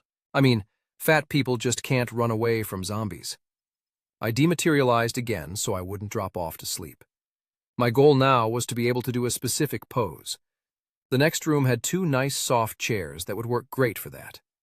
I did the same as I did with the bed, but before materializing, I folded myself up as though I was going to fall onto a chair. My body came back exactly in that pose. Exceptional. There was only one last experiment left, and then I could get started on thinning the herd of zombies. I didn't know what would happen if I materialized within, let's say, a wall. Would I be torn in half? Or would the wall be shattered into pieces? It would be better to check that in advance. I decided to use a curtain for that. I turned into a ghost and flew right up to it, just barely touching it with my pinky finger. Worst case scenario, I would lose a bit of skin and clip my nail. The moment that I went through something solid, I felt amazing. They were completely different feelings than those I had while just flying through the air in empty space. Okay, now's the time. I put my finger against the fabric, but I had to force it a little to go through it. And now, nope, I simply couldn't get back to my body while I was in a wall. The system didn't allow me to materialize when there was something more solid than air around me. I would test it out with water later. No rush now. Turns out I was worried about nothing. I could feel every object, and to pass through them I had to actually want to. So I could lean on walls, sit in chairs, and lie in beds normally without worrying. And I could appear in any pose I wanted without fear. So, for example, I could grab onto a tree branch to stop myself from falling when gravity started working on me again. So I appeared in the chair. I was sitting there, naked, thinking about what I should do about clothes. As soon as I became a ghost, they flew away. My only hope was my inventory. I could keep clothes in there, but that meant I had to get dressed again every time, which wouldn't be too convenient. In any case, there was nothing to be done about it. I wasn't going to stop using such a cool power. It allowed me to work as comfortably and safely as possible. So I would somehow get by without clothes. After putting on some pants I found lying around, I set about looking through my rewards. I had a whole bunch of them, some of which I had already managed to use for food. I gave the books a once-over. A number of skills that I could learn, limited, extremely. Just one active and one passive until level 10. Afterward, I was under no illusions that the limit would be completely removed. At most, I would get one more of each, and I wasn't about to take up any of my precious slots with this gray bullshit. Even less so, given that I had everything I needed to survive and improve. That was thanks to my surprising and extremely rare class. So much. I was the only person like this on the whole planet. So those books could go in the trash, or rather in my inventory. They didn't take up space and they didn't need to eat. Let them be. I could exchange them for whatever if necessary. But I had to do something about these little balls right now. It was an unpleasant surprise for me that those little knives dropped fairly often, at least one out of every 3 times. I had 3 of them from 11 spheres. Trash. I could throw them away without issue, but I wasn't going to since I could use them to get more spheres, or I could palm them off on someone in exchange for... what would I need? Nothing. I had everything, and if I didn't, I could just take it. I didn't need to ask anyone for anything now. But besides the knives, there was something interesting. Ring of Mana, mana +5, normal. At a glance, it was just a normal copper ring. Nothing special except the writing that the system showed right over it. Of course, I was going to put this on right away. Gloves of Reaction, reaction +1, normal. Greaves, Constitution +1, normal. Boots, normal. Oh, now this was just insulting. Boots. Just boots, and nothing more. Vest, normal. Could you not give me something better than just to cover my ass? I thought. But I checked the new thing. It fit like a glove. The material was leather. There was nothing else to say about that rag. Even the buttons were sad. Ring of Intelligence, intelligence +1, normal. Helmet, normal. Oh, come on, I said, not holding back. System, tell me the truth. You're doing this on purpose, right? The only thing I could do was yell at the sky.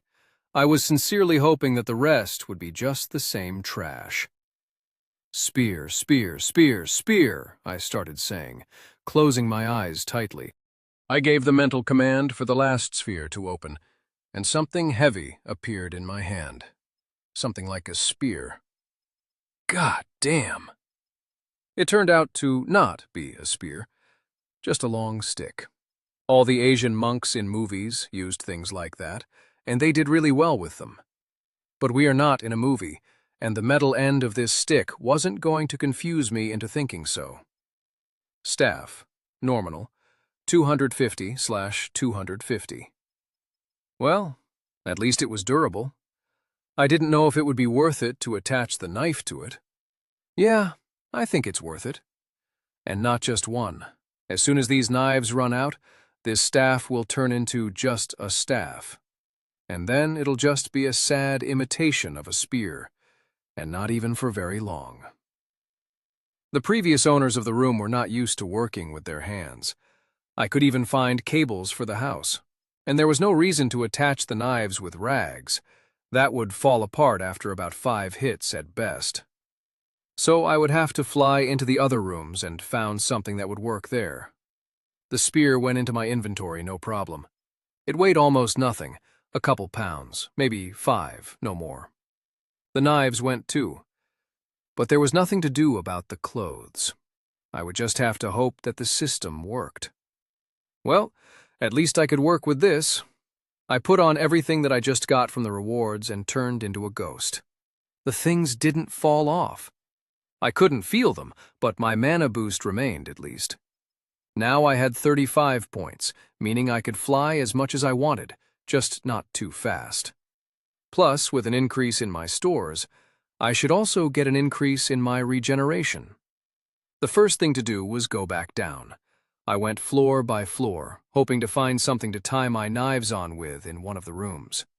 But I still had to get down for sure, since there were deadies down there, and also the living, who might not have been able to get the rewards from their kills. I found some cables on the 5th floor. I had had to do a full search of each room with my skill off. Even if I could look into the cabinets, I still couldn't see anything if the doors were closed. So I had to do it like I would have before. I found pliers and blue electrical tape on the 2nd floor. I stopped searching there so that I could work up my weapon. I wasn't going to hide it in my inventory while I was going around even in my immaterial state. The important thing was that the cables worked. To save time, I attached a knife and tested it out with my skill. Everything was fine. The system recognized the weapon as part of the system, and the knife didn't fall off. But I wasn't about to stop at just one knife. I needed a trident. 1 prong on one side and 2 on the other. It wouldn't be that comfortable to hold, so when the first point broke, I could immediately start using the other 2. It would be better not to create stuff in this situation anyway. Swinging a normal knife around, though, was too dangerous. I could get bitten, and then it was over. I would be dead. But what happened if I turned into a ghost after that process started? Would I become a zombie spirit? I didn't want to check. But something told me that my immaterial body would not have to fear infections and injuries. A Shaolin spear, son of a bitch! I grinned, staring at my weapon. It was light, deadly, and most importantly, part of the system. From the 2nd-story window, I could clearly see hordes of zombies. Now they were just wandering through the streets in search of new victims, and sometimes they even found them. But mostly they couldn't reach them. People could often be seen up in the trees, but they had no chance. The hundreds of zombies lying in wait below them wouldn't let them come down. There were some people who had locked themselves in cars. They were also goners, given that glass wasn't that hard to break. For now, they hadn't been noticed, but it was just a matter of time. An SUV was flying through the yard. Its metal bumper easily mowed down the zombies in its path. Without stopping or changing course, it drove through the playground in the yard and disappeared behind the neighboring building. That meant the city wasn't yet dead. There were some who were fighting back. It was pretty sad that the SUV was not part of the system. Otherwise, I would have followed it and picked up the rewards. I could, it's true, look for damaged deadies who hadn't been totally killed yet. There was a fair amount of them. But around them were ones that were fully healthy, totally ready to tear off my flesh as soon as I appeared. No, I had to be careful. The majority of the zombies were rushing after the rumbling SUV, so the people were starting to jump down from the trees, trying to find more dependable shelter. And some even managed to. A boy and a girl even ran into the entrance of my place. Conveniently for them, the electricity hadn't gone out, so the magnetic locks still worked. It was worse for those who didn't have keys. They tried to break through the doors, but that just drew unwanted attention to them, and after a few seconds of chase, the yard was filled with screams of pain. Yeah, not cool. And half of the people stayed sitting in the cars and trees anyway. Idiots. They should have taken the chance. Now there wouldn't be another one. First, I had to satisfy my curiosity. I flew off to see how the group in the tree was getting by. They had a chance to save themselves, and I wondered if they would take it. No, they were still sitting in the tree, trying to convince poor Igor to jump down first. I even was struck with the idea of helping the guy. But in this situation, I would be exposing myself to too much risk. No, let them tussle on their own. I kept looking for a convenient place to kill zombies. Just one would make no difference. To get rewards and experience, I would have to do it en masse. The perfect place would be something like the little room I was in when I first killed zombies, just with a somewhat stronger door, or maybe not even one at all. Then I could just stand there, repeatedly stabbing deadies in the eye, or in both at the same time. But no matter how much I flew around, I couldn't find a good place. Or it was too far from the hordes of zombies. But still, I did pick up some rewards while I was searching. 3 spheres, 1 book, and 5 gray potatoes. I also studied the zombies a little. They were really lurching around. That guy who had broken the door to the little room was definitely not first level. Even now, just wandering through the streets, I sometimes came across second-level ones, and even occasionally a third level. Those ones usually had some kind of abilities. For example, I came across one guy who was at least a head taller than everyone else around. He easily tore the door off a car, dragging out a screaming girl right in front of my eyes. Of course, she tried to fight back, even stabbing the guy in the eye with a knife, but to no avail. His massive paws grabbed onto her hair and pulled her toward him. Blood sprayed everywhere, passing right through me. I felt uncomfortable at its warmth, turning away, flying off somewhere else. A bad scene. But the world had changed, and I would have to see a bunch more like that one. I kept flying, looking into the entrances of homes, shops, and other buildings. But I just couldn't find a good place. Some were taken by the living, others zombies had already wandered into. Doors were wide open everywhere, and finding a secluded place was turning out to be harder than I thought. Should I climb up a tree and stab deadies from there with my spear? Honestly, not a bad plan. But I am not a monkey who can hold onto a branch and use both hands to hit with. My strength may have increased, but I still couldn't get by with one hand. A van!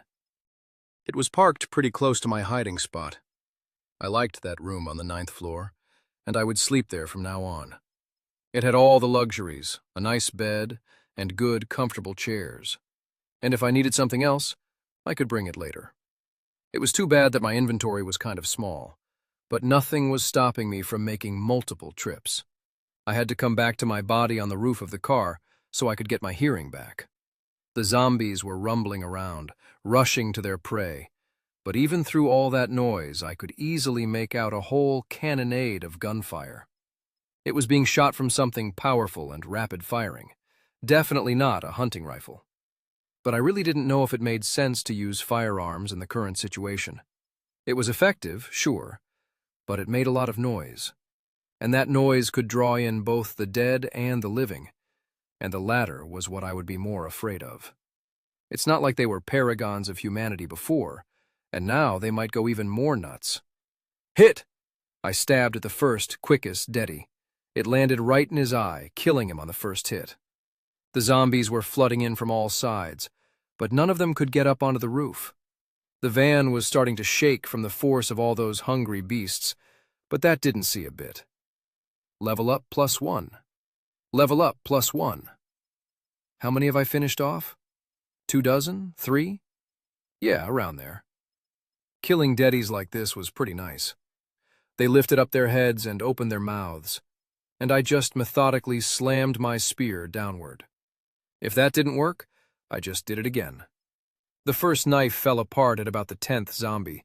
It couldn't handle a second-level one and crumbled into dust. I had to turn my weapon around and use it as a bident.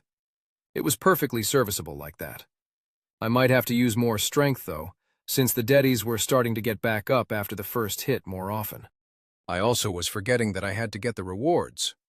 so I had to keep moving constantly. If the corpses piled up in one place, I wouldn't be able to move them. To do that, I would have to materialize, and I wasn't about to do that if I didn't have to. I left the strongest one for last, which was pointless, totally pointless. I jammed my weapon into his eye, and the last 2 knives crumbled into dust, causing no significant damage. A 3rd-level opponent was no joke. These beasts got stronger skin, and their strength and speed increased. Thank God they didn't get any smarts, or that would be way worse. I had already decided to let that one live, but I was really wondering what kind of reward you might get from a monster like that. Thankfully, he wasn't unique, like some of them. I had sometimes noticed deadies in the horde that were different from the others. Some of them were very thin, standing out for the suddenness of their movement. On the other hand, there were also slow ones that were bigger and stronger. I was sure there would be others soon, too.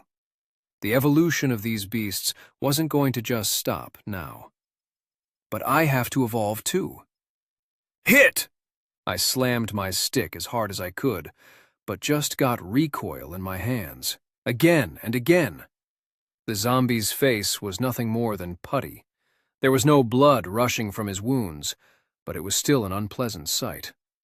I slammed my staff over and over into the beast's eyes, nose, and mouth, and eventually I heard a loud crack. Just a little more. The bridge of his nose had broken. Now I started aiming better. I forgot about everything that was happening around me, just poking my stick into one place over and over.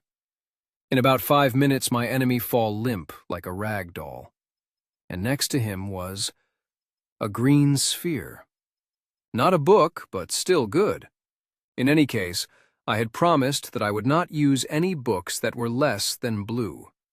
Otherwise, I wouldn't have the space if I found something really cool. "Stand back, asshole!" shouted some man from inside the van I was standing on. In his hands, he had one of those trashy system knives, and he certainly looked like he was trying to show that he was prepared to use it if the situation demanded. "The van is mine, so the rewards are mine too." Fine. They're yours, if they're yours. Who am I to argue? I had no desire to talk to that guy. While I stood up there and watched, he leaned out and started digging through my prizes. Whatever, do it. Less work for me. Chapter 4. "What the hell was that?" the man said, finally losing his composure completely. Zombies were starting to be attracted by his cries, but it wasn't the first time for him.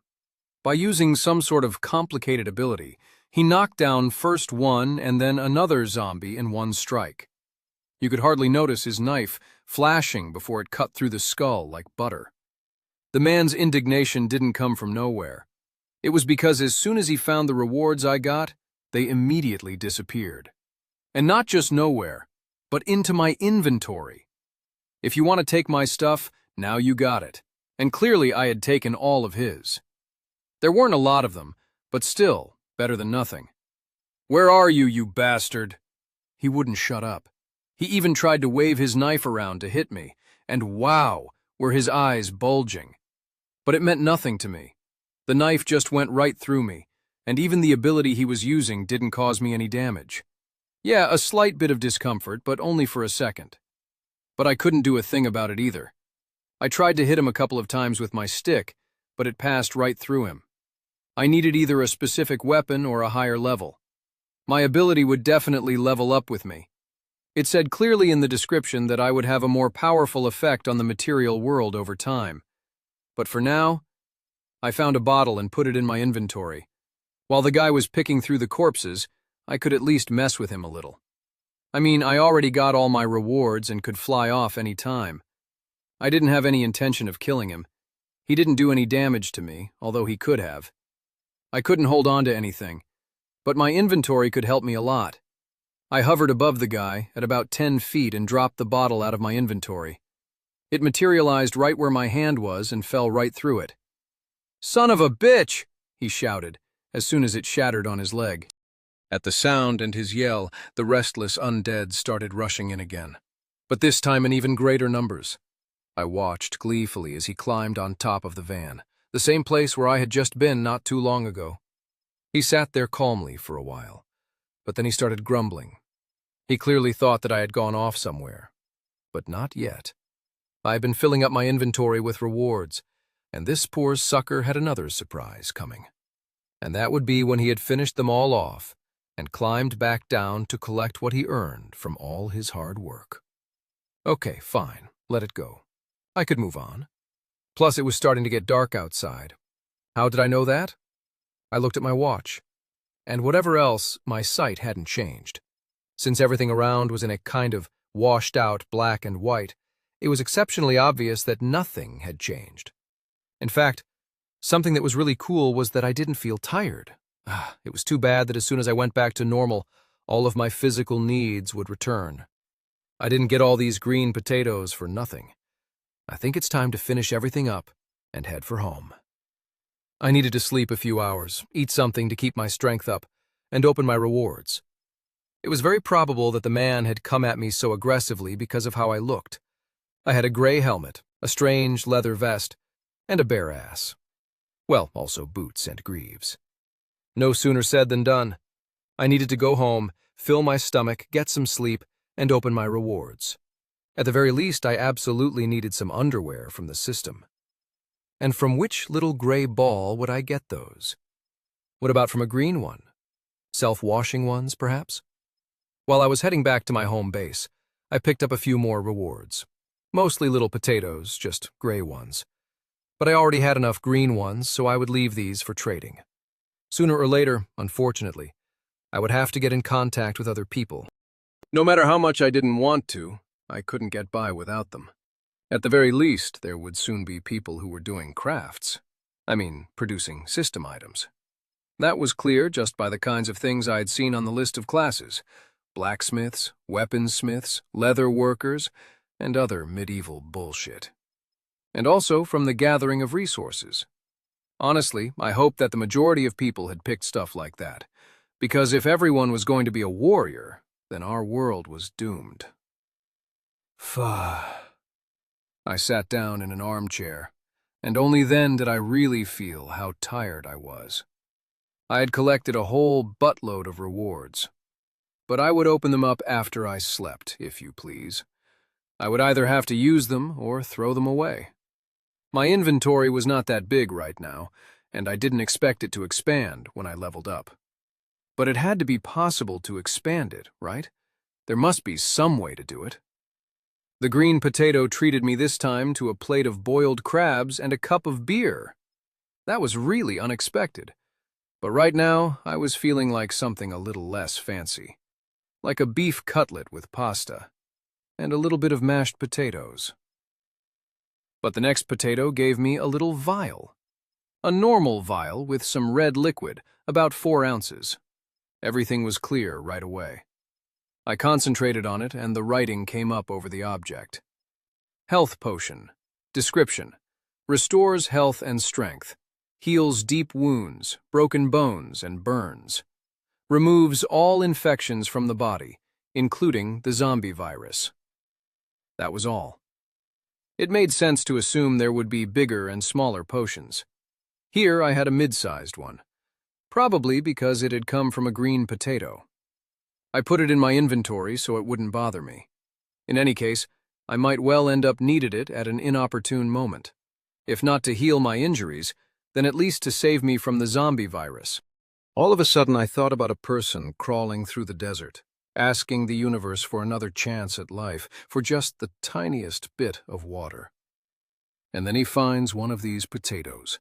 And it has crackers in it, or crab without beer. You got it, it's done. Not a damn thing to do about it. I had to choke down the crab and the beer, but what could you do? Those were the sacrifices you had to make due to this messed-up system. Since I couldn't just eat food like that, I went into the living room and turned on the TV. I hadn't watched one in nearly 10 years, so it wouldn't surprise me if the news were now talking about a rise in an unsavory demographic in our country, and in foreign countries.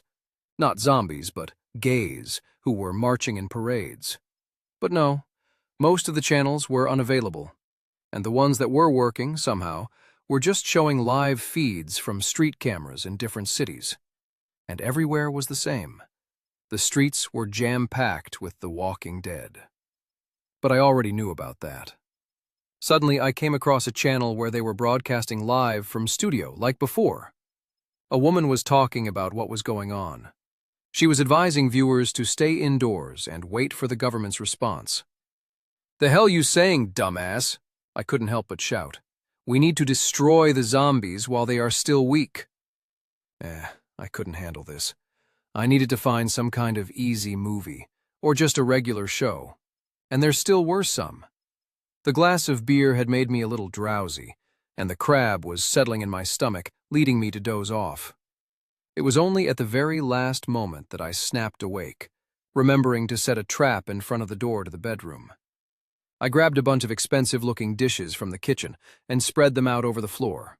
That way, if I had any uninvited guests, I would definitely hear them. Plus, I was a light sleeper. As soon as my head touched the pillow, I was out. I didn't fall asleep so much as lose consciousness. Thwing! What the hell? I flew up to the ceiling and started looking around. It was dark in the room, but that didn't stop me at all from seeing the faces of the people who had broken into my room. "I'm telling you, he was right here!" A man, followed by two others, was trying to justify himself. "Did you see him in that room, drinking beer and watching TV?" "Yeah, we saw. No need. He must be hiding somewhere," bellowed an older man from what I could tell. He looked pretty strange, wearing a real cloak and a wizard's hat. But under that mage's outfit was a normal guy in an Abibus tracksuit. "Split up and find him."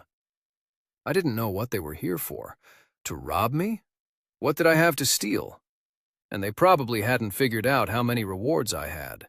And the more rewards you had, the stronger you were. I was curious and looked at their levels. 2, 4, and unknown. It didn't say. Obviously too high for me. The guys didn't waste any time.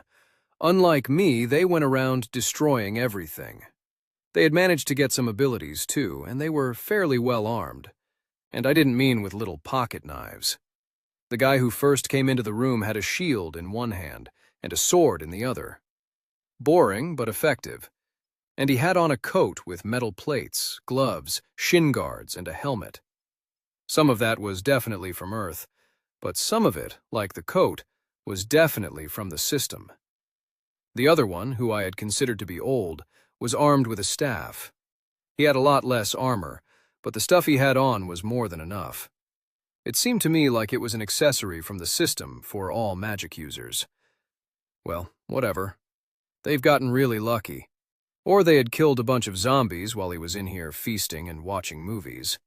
I needed to follow their example, otherwise I would just stay a ghost who couldn't do anything. But I could argue with that too. They had mostly attacking abilities, it seemed, and I wasn't into that. I could only appear and disappear, nothing else. Which would not help me in the slightest in group battles. The third was holding a bow. The stupidest choice. Unless it was from the system, then okay. You could use it if nothing better came along. If he had the invisibility skill, then it would be better to kill him first, even if he was a good guy. But what if? No. If an item was being used by someone, then I couldn't put it in my inventory. Alack and alas. So unfair, you could cry. If I could have, then I would have stripped them bare in 5 minutes. But no, patience was key. I had to know what their goal was in coming to this room, and also how. They certainly hadn't been running through the streets, since the zombies were thick as flies. "Hey!" shouted the swordsman from the living room. "He really was drinking beer, with crab!" "What?" The dumbass with the bow came in. "Anything left?" "Yeah." The guy grinned, and started digging around on my plate after throwing his sword on the couch. "But not much." They both started picking through my leftovers, so I couldn't help but take advantage of the moment. You can't eat crab with one hand. So they had to put their weapons aside. And that was what I took advantage of right then and there. But unfortunately, I couldn't get everything in my inventory right away. The sword itself weighed 5 to 10 pounds, and the shield even more. The bow was lighter, so I stole that weapon first. I mean, I didn't need a shield. They could keep that. Maybe I was robbing them for nothing, and these guys had actually come to save me. But these were times of war, and it was better to treat everyone you met as though they were your enemy. And in any case, if they turned out to be fine, upstanding citizens, I could give back what I had stolen. It was only fair. Hey, where did you put my sword? The ex-swordsman had realized after 5 minutes. What the hell did you take my bow for? I didn't touch your shit. The dumbass started arguing. You lost it yourself, and now you're blaming me. Give me back my bow, prick. I was enjoying watching them squabble like dogs, but they didn't yell at each other for very long.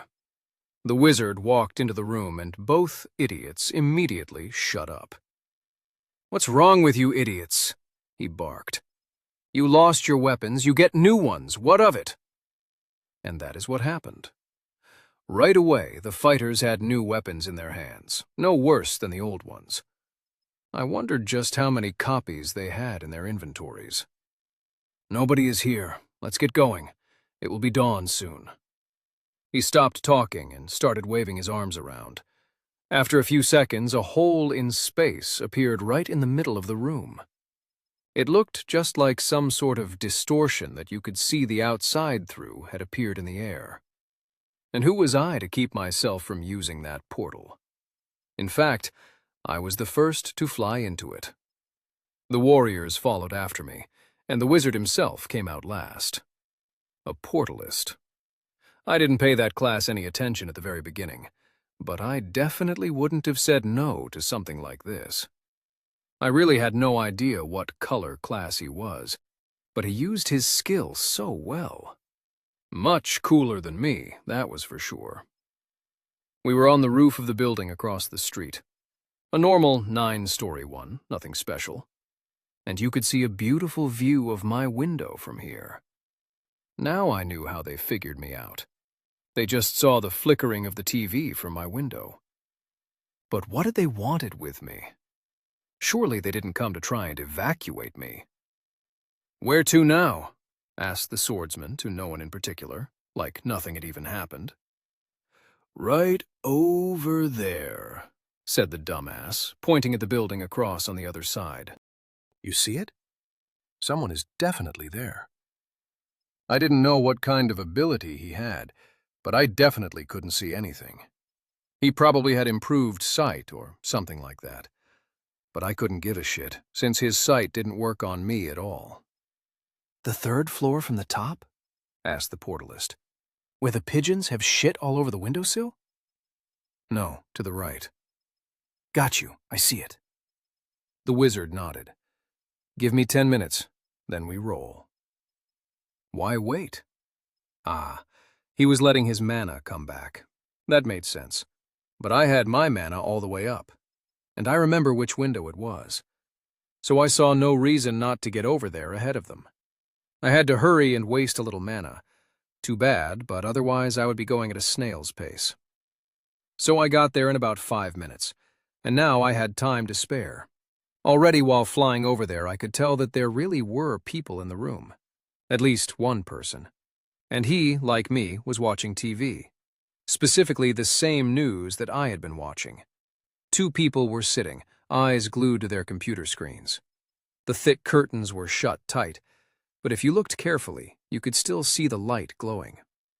That archer of theirs really was sharp-eyed. You couldn't argue with that. A girl and a boy. They were young, maybe even high school students. Or they were. There were no weapons in the room, but it was clear they weren't ready to be eaten by zombies. They were staring at their monitors with eyes full of hope, not paying attention to anything around them. Right now, they were saying that the government would be communicating very soon, and that there was no reason to panic. They also said some useful things, like about how the zombie virus spreads. Now that I was interested in hearing. The most infectious thing was the spit. That meant that if you were bitten, then you would definitely turn into a zombie, and the bigger the wound, the faster the process worked. The anchor also mentioned that if you cut off, let's say, an arm that had been bitten in time, then you would not turn. Also good. But they didn't say anything about potions at all. After watching that part of the broadcast, I finally looked around more attentively. I mean, wasn't that why I flew over here? It was a pretty meagerly furnished little room. Nothing excessive, just what was immediately necessary.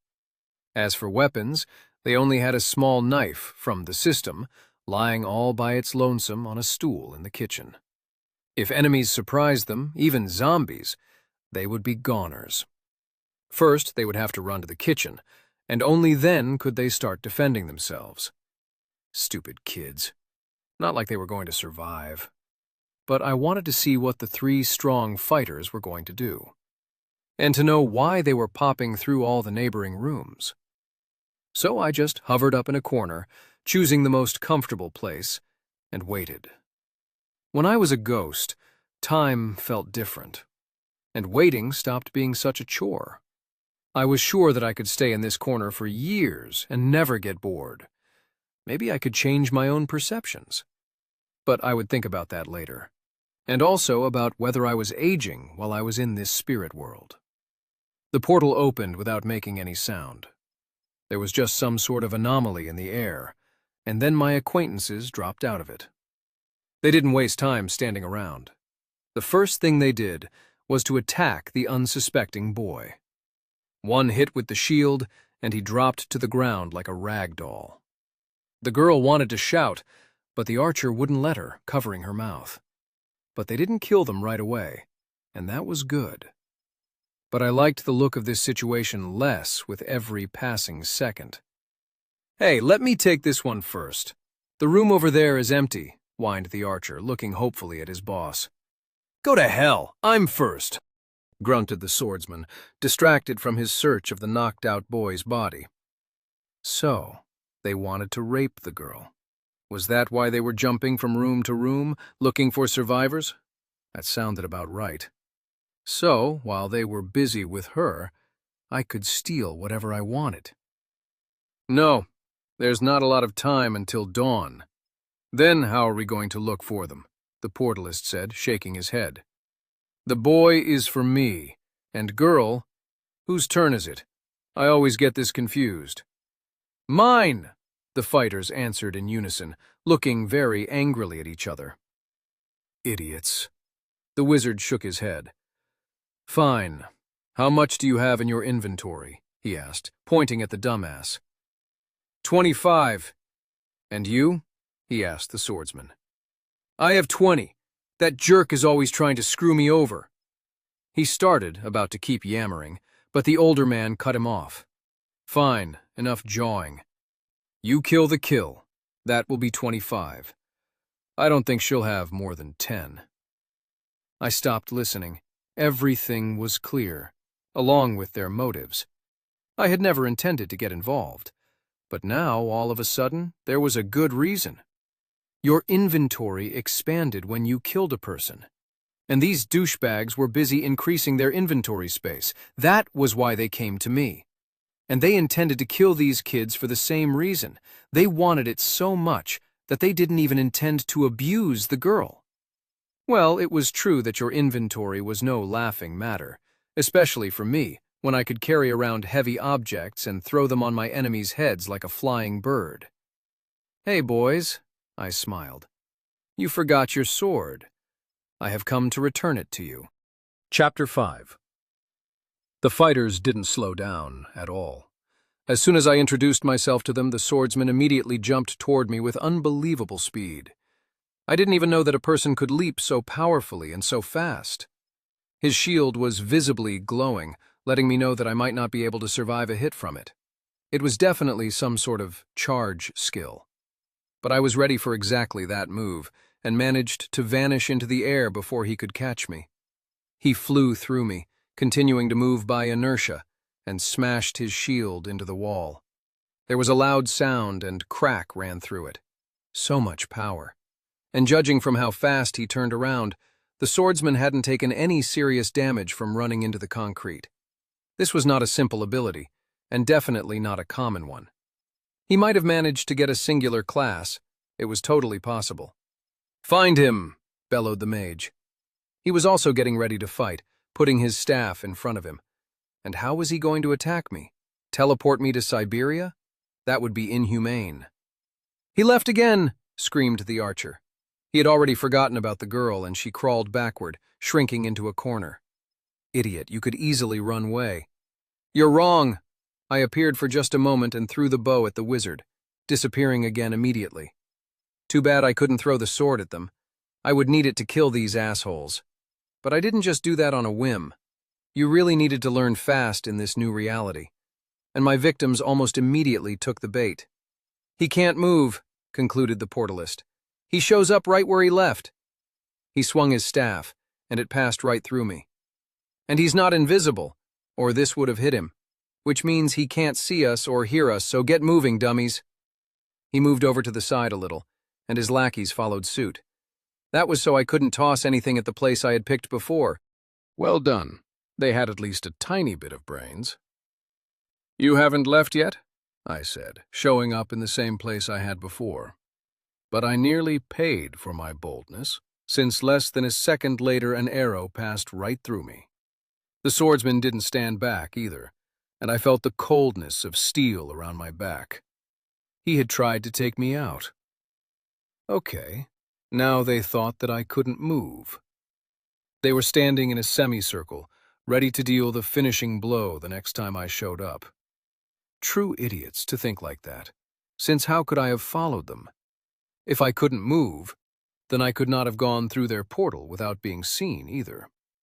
But they wouldn't have time to think about that. The first thing I had to do was take care of the mage. He was the one who would be most likely to run away if things came to that.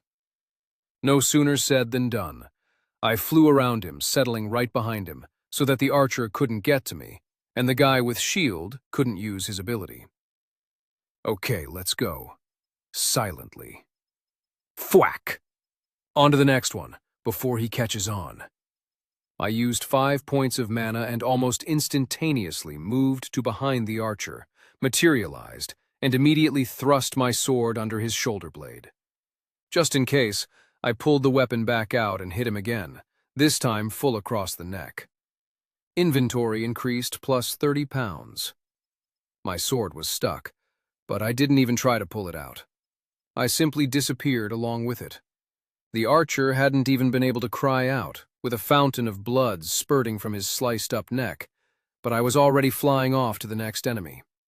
The swordsman had decided not to give up without a fight, and had started waving his weapon all over the place. As soon as I materialized, he would hit me, and there was nothing I could do about it. But I had nothing but time. I could afford to wait. But this was strange. Why did my inventory only increase 1 time? What about the wizard? Right when I started to think about that prick, he opened up a portal and fell into it like a sack of potatoes. The swordsman didn't even hesitate, and, forgetting the danger he was in, threw himself toward the hole too. Inventory increased plus 30 pounds. But I was right behind him. My sword went through his throat from top to bottom. For a second I caught his gaze, seeing only fear and surprise in it. What do you expect? You thought you could go around killing everyone indiscriminately, and there would be no punishment for it? His body had just begun falling to the floor by the time the portal closed. The wizard had had no intention of saving anyone else. He was only saving his own ass. I could have just let him be. Had given him a serious injury, and he would expire soon enough. But I couldn't forget about potions. He would drink one right off and be right as rain. But I didn't need one. Now my inventory would let me pick up everything. I had 2 bows, 2 swords, a shield, and arrows. Everything was mine now. I had no desire to spend any more time watching those helpless students, and definitely not to help them. Unless... Here, take this. I put the normal staff into the girl's hands. Tie your knife to it and you can kill zombies a lot easier. She opened her mouth to say something, but I had already disappeared, heading upward. The spear had just been taking up space in my inventory, and I would have had to throw it away anyway. But it was better to give it to someone who could do some good, rather than just get rid of it. On top of that, I might be able to get something from that innocent couple. They would freak out, start improving their stats, and I would have 2 powerful people in my debt. But I would have to come back anyway. I had taken the weapons, but I didn't have time for clothes. I couldn't leave such valuable stuff for just anybody to take. Plus, they might find some pants from the system. I didn't like showing up among people anyway, but even less so with my bare ass out. The wizard was on the roof of the building next door. To open a portal, he had to see his destination, or at least remember it. So he went back to where he came from. I had to use some more mana, which was already at half. On the way, I noticed that the wizard had started shaking a little. He drank a potion, and then got to his feet. He had probably taken a second one already. I had to hurry. And any time he could jump far away, and then I would never catch him. After a minute, he tossed another potion into his mouth. Now I could see him in detail. I had a rounded bottle in my inventory. That, from what I understood, was a mid-level potion. The wizard had only low-level ones in his inventory. They were in low, narrow flasks with about an eyedropper's worth of liquid. Not much more, I thought. Right in front of my eyes, he drank down a vial of blue liquid. You didn't have to be a genius to figure out that it was restoring his power. Portals definitely took a lot of mana, and opening multiple ones in a row would not be possible. Also, it looked like he was fully healed. He was walking around the roof, but he didn't seem to view himself as a victim now. He was thinking about how to get away as fast as possible, and he was worried. I followed them into that apartment, meaning nothing could stop me from flying here, too. The wizard stopped for a bit, checking how much mana he had recovered, then, nodding to himself, began waving his arms around. A crack suddenly appeared in space, growing in size with every passing second. A single step, and he would be free. He would avoid punishment, and I would not get my well-deserved reward in the form of an inventory increase. Thwack! My sword hit him in the back, but once again he didn't go down on the first hit. In fact, he turned around, bared his teeth, and some sort of spell started forming on the end of his staff.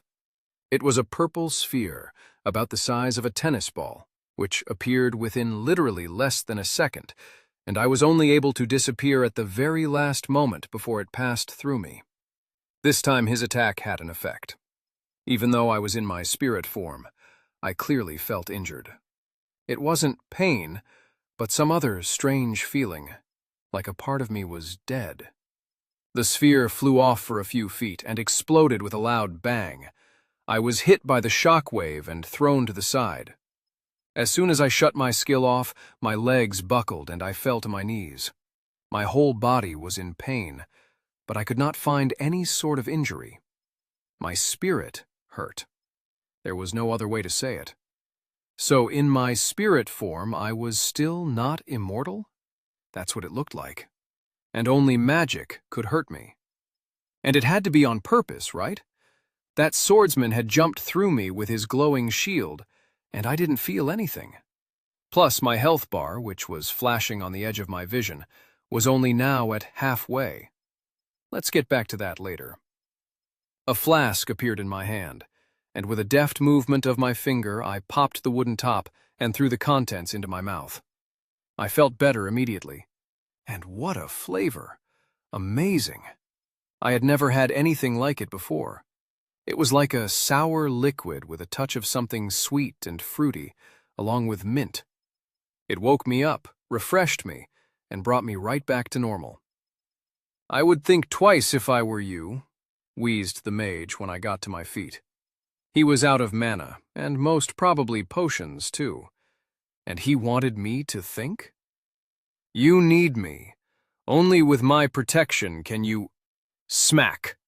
Inventory increased plus 50 pounds. Right in the eye.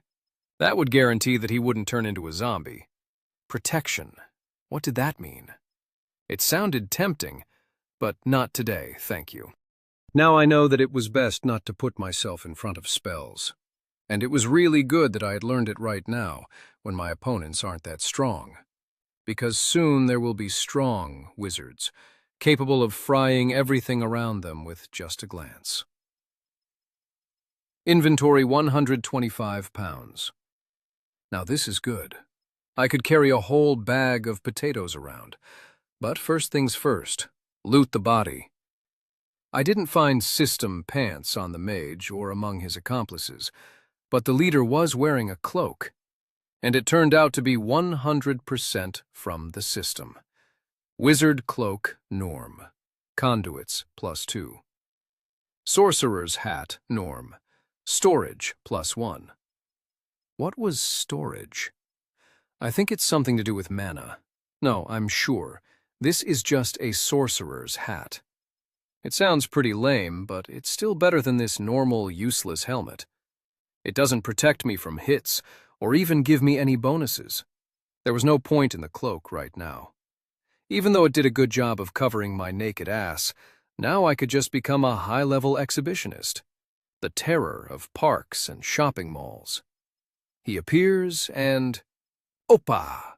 And gone in a flash. I didn't get anything especially good from the fights. Even the coat that the swordsman was wearing turned out to be total trash. I got nothing from them except the shield. I couldn't even wear the coat under my cloak, since there was a limit to everything. No more than 10 rings, only 2 bracers, and just 1 coat. And cloaks counted too. Wizard's staff, rare. Mana usage -10%, concentration. 300 over 300. Now this was more interesting.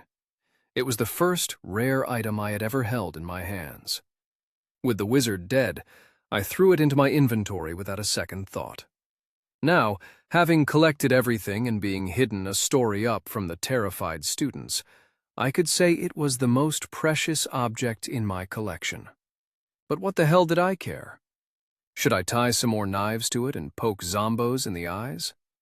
The sword would be better for that, and I could only wrap it up on one end since there was some sort of bulb on the other one.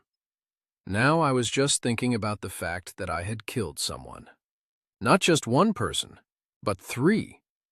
The heroes in movies always say that after you kill someone like yourself, you change as a person. That it's hard to kill. It follows you for the rest of your life. I didn't know how I could keep on living now. Ha! I laughed at those movie memories. The only thing that had been holding me back before was the law, and now that was all gone. You could and should kill bastards like that. The world would only be a better place for it. In any case, my inventory had increased, and I could carry the staff around like that without using my hands. Sooner or later it would come in handy, and since it wasn't a mouth to feed, it was fine. Now I had a new goal. I was a hero who cleaned up the dirty streets of this city. A nameless, faceless savior, ready to come to the aid of all those in need. I'm kidding, of course. My inventory would just increase faster with these punks, and I could get by pretty well. There was no point in dealing with those simple idiots. They just sit and do nothing, waiting for help. And killing those fools? Well, it's not the most fun thing. But in addition to my inventory, I also needed experience. Too bad, there was no getting around that. And people would either hide their best skills in their inventories, or they would use them on themselves anyway. But I, until now, you could say, had been going around completely exposed. There was just trash in my little gray book, and I hadn't picked up any others. To get something valuable, I had to kill strong monsters. Maybe not even that. The monster had to be stronger than me for me to get a good reward from it. The system was probably a sick son of a bitch, so it thought that way. With my mana having recovered a little and strapped on all my equipment, I started out on another flight. Along the way, I popped into the room 1 floor below. There, the guy had come to his senses and was now discussing a plan of action with the girl. Dumbasses. You should throw the bodies out the window first, otherwise they're going to start to decompose. But you don't even want to get near them. But it would be easier to just switch rooms. There's no end to free ones around. But whatever. My priority was to head home. I no longer felt like sleeping. That was ruined by those 3 assholes. I barely felt like eating either, which meant it was time to hunt. Plus, the sun was just beginning to peek up from below the horizon, and I could see quite well where I should put my attacks in my material form. It was cool to hide on the roof of an SUV, but this time I would have to use some other method. Theoretically, I could show up for just 1 second, make an attack, and once again fade into thin air.